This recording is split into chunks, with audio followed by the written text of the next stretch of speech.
Power Rangers. Back in the 90s, that shit was everywhere. They had toys, the show, movies, a stage tour, educational PSAs. There's never any question about the monsters you see on TV. But this isn't TV. It's real life. Just because you think someone's wrong doesn't mean you should attack them. Lately, I've been listening to an awesome podcast called Teenagers with Attitude. And that made me want to take a look at some of the games that came out during the height of the show's popularity. And Jesus Christ, did they put out a lot of video games. So I buckled down, did some research, and picked the one I thought would be the most fun to talk about. Mighty Morphin Power Rangers for the Super Nintendo came out in 1994 during the show's second season. So let's find out if it's going to be more phenomenal, or if it'll be something bad, like Big Bad Beetleborgs. 3 typical average kids inside a haunted mansion. Just by chance, Rita goes to make them Beetleborgs. Yeah, that's pretty bad.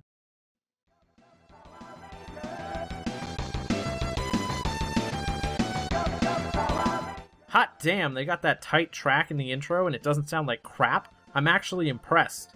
The game kicks off with Rita Repulsa, the arch nemesis of the Power Rangers, doing what she probably should have done at the start of the series, blowing the shit out of Angel Grove as the Power Rangers look on in horror. And that's about all the plot you get.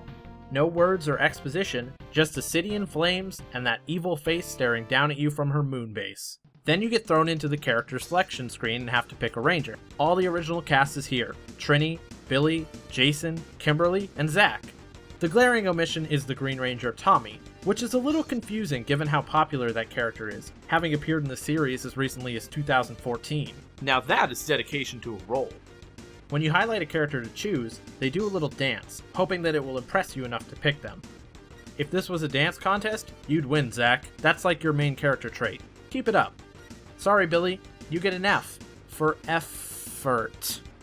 Seeing as I actually have a choice when picking a character, let's make this a top 5 Power Rangers list as well. Minus Tommy, of course, but if he was here, he'd win.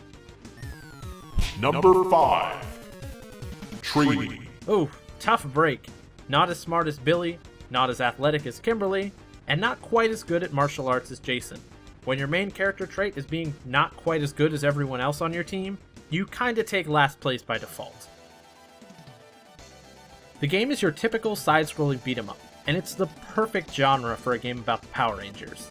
It fulfills the ultimate fantasy of being a Power Ranger and beating the shit out of incompetent bad guys. It's just a shame it's not a very inspired beat-em-up. The core gameplay basically boils down to a single button, the Y button. Punch dudes? Press Y. Do a sweet combo? Mash Y. So, I'm a little confused. I'm running through the streets here, and I don't see any fire, but I clearly remember the city being in flames in the opening shot.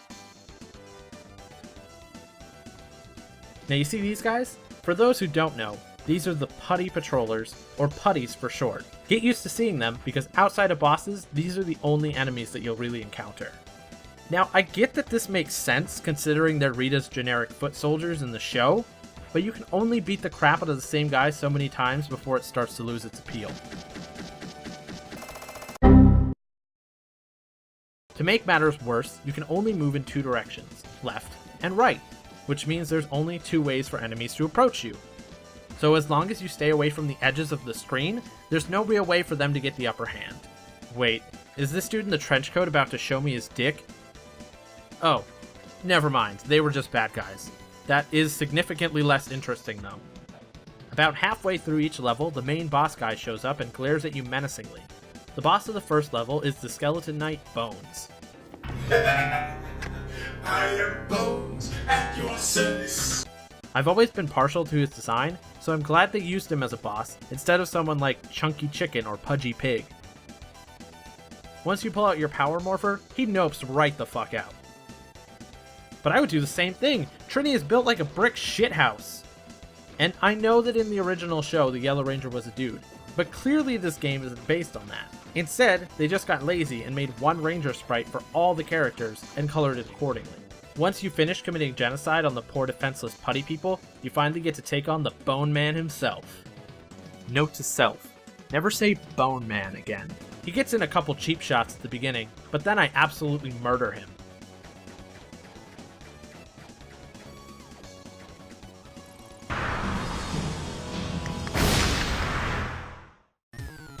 Number 4. Billy.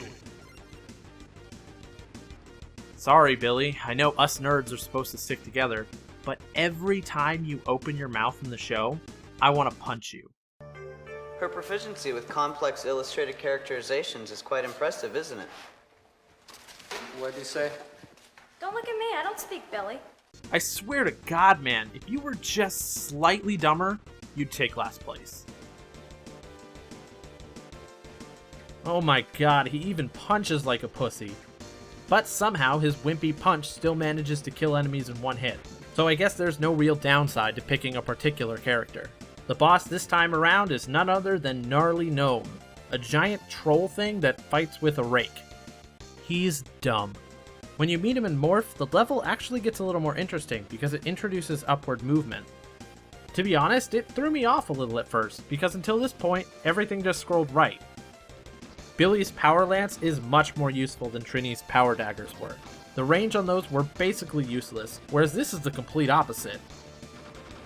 The Gnarly Gnome boss fight is pretty terrible. His gimmick is that he teleports around the level and randomly appears to attack you. Luckily for me though, Billy basically breaks this level.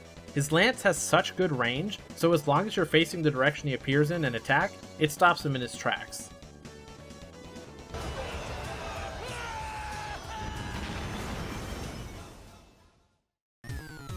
Number 3. Kimberly. This is the right spot for you. Not as annoying or useless as Billy and Trini, but doesn't have half the personality, or as much personality as you can have in Power Rangers, as Jason or Zack. Level 3 takes place entirely in the Angel Grove sewer system. I bet that Kimberly is really regretting her choice in shorts right now. So for the first part of this level, I didn't touch the water because it was purple and automatically assumed it was poisonous. But it's not, it's just purple. I think I'm really starting to get the hang of hitting the Y button with style. Check out these moves. Ignore this one though. The boss of this level finally shows up, and it's Eye Guy, a guy made of eyes.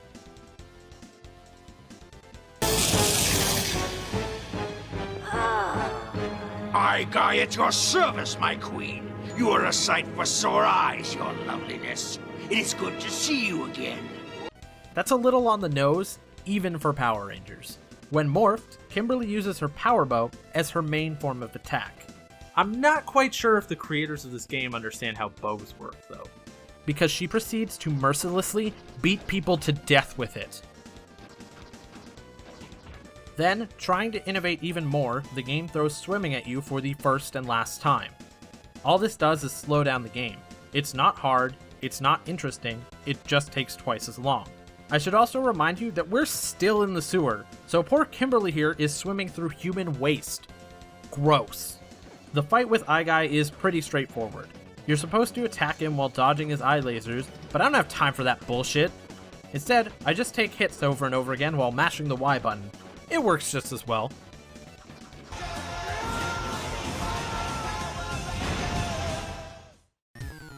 Number 2. Jason. I know this is probably a controversial choice. Jason is the leader of the team, he's the best fighter, the tactician, and overall badass. Don't get me wrong, Jason is awesome, but Zack is just slightly more awesome. He's a good fighter, he's got good comebacks, and that sweet hip-hop keto. And that's hip-hop keto. As a kid, Jason would have been my go-to ranger every time. However, rewatching the show as an adult, Zack is just so much more likable. It's clear from the start of this level that most of this game was built with Jason in mind.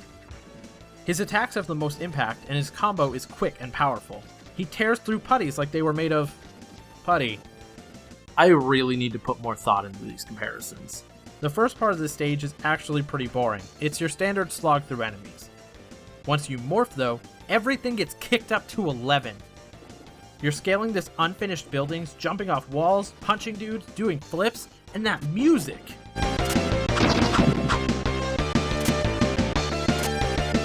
That's what being a Power Ranger is about. God damn do I love this stage. Until the end of it. The boss is a monster named Genie. That's it. Not something cool sounding, just Genie. He's a dog man who attacks with magic and combines the worst aspect of the last two bosses, teleporting, and unpredictable magic attacks. Honestly, he trashed me the first few times I fought him. I only really beat him because I was able to interrupt most of his attacks, and the few he did get through were his easiest ones to avoid, so I beat him with luck. Alright, time for Best Girl Zack.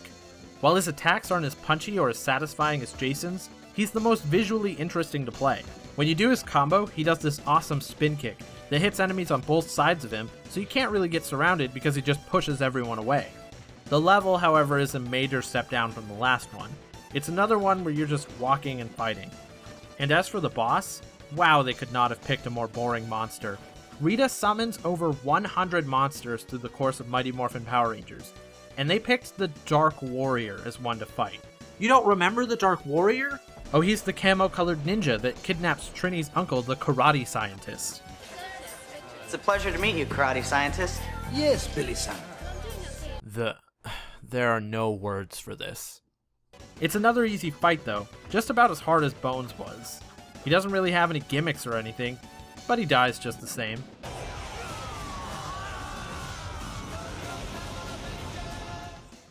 So this was the last of the Ranger-themed levels. The 5 Rangers combine their powers and summon the Megazord. This level is just about fighting a giant monster. You have a power meter at the bottom of the screen that slowly fills, and depending on how much you have, the more powerful of an attack you can unleash. I thought I was putting up a pretty good fight at first, but Mutitis over here just totally wrecks my shit. I'm pretty terrible at this. Finally, after trying a couple times, I managed to put him in his place.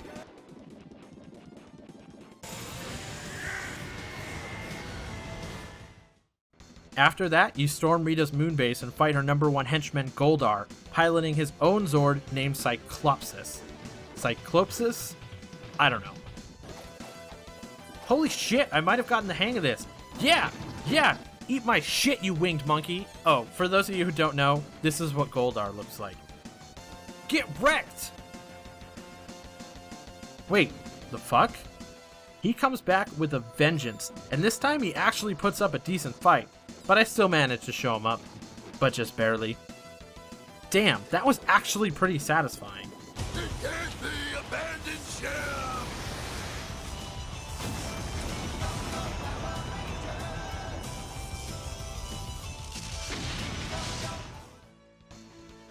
With Rita's forces pushed back and Angel Grove safe once again, our heroes enjoy a long car ride back to their key hangout spot, the Juice Bar. Where all their friends? I don't know about that, Bulk and Skull over here aren't really their friends as much as they are a nuisance to them.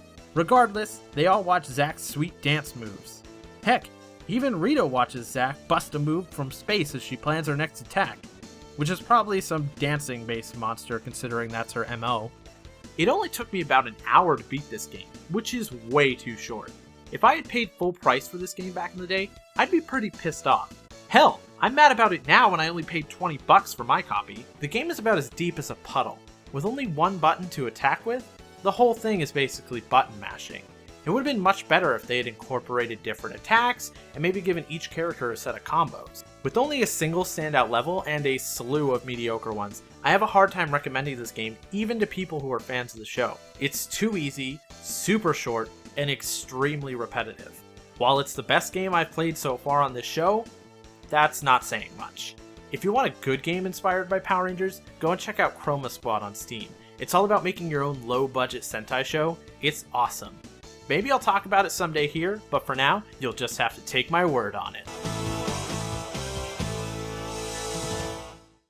Wait, you're still here?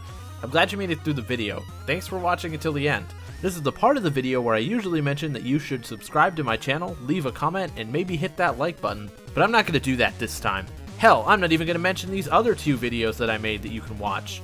You're your own person. You don't need some dude on YouTube to tell you that you should follow him on Twitter for updates and other stupid shit I post. Anyways, I'm starting to get a little ranty, so in the words of our Lord and Savior Zordon, may the power protect you, always.